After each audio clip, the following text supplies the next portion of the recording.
नाज़रीन, इस वक्त हम पाकिस्तान एम्बेसी में मौजूद हैं अपनी टीम के साथ। तो हमारे साथ एक ऐसी शख्सियत जिनका तल्लुक़ मीडिया से भी है और ये एक्टिविस्ट भी हैं और अपना प्रोग्राम भी करते हैं, लिखते भी हैं, बहुत सारी चीज़ों में जाने वो पहचाने जाते हैं। मेरी मुराद है बाशी कुरैशी साहब।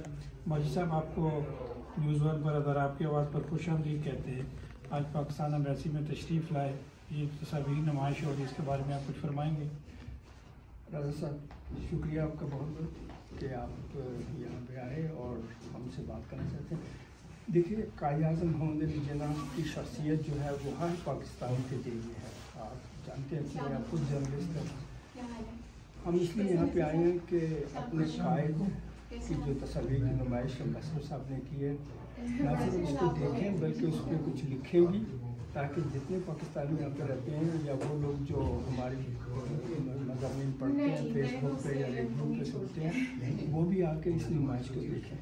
क्योंकि बहुत से लोग राज साहब कायद-ए-आज़म को जानते हैं सिर्फ अखबारों से, किताबों से, लेकिन उनकी ज़िंदगी के बहुत से ऐसे पहलू हैं जिनसे हम वाक़फ़ियत नहीं है। और ये नुमाइश में ऐसे खूबसूरत ब्लैक एंड वाइट फ़ोटोज़ हैं जो बहुत से कम पाकिस्तानियों को मालूम है। तो मैं समझता हूँ कि ये नुमाइश जो एम्बेसी ने की है ये बहुत काबिल सताइश है और इससे हमारी अपनी मालूमात में इजाफा होगा। ऐसी ऐसी फ़ोटो है जो आज बादशाह साहब, मैंने देखा कि कायद-ए-आज़म रहमतुल्लाह की तस्वीर भी पासपोर्ट की जो कब इशू हुआ जब उसके ऊपर उनके सिग्नेचर भी हैं, मैं जनाब उन्होंने देखा बिल्कुल साइन।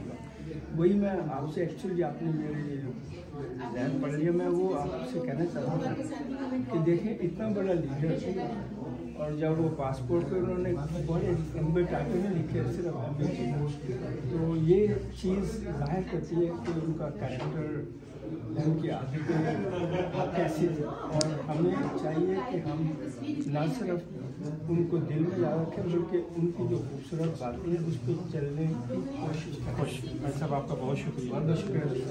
नाज़रीन, ये थे बाशी कुरैशी। न्यूज़ वन को इजाज़त दीजिए। अल्लाह हाफ़िज़।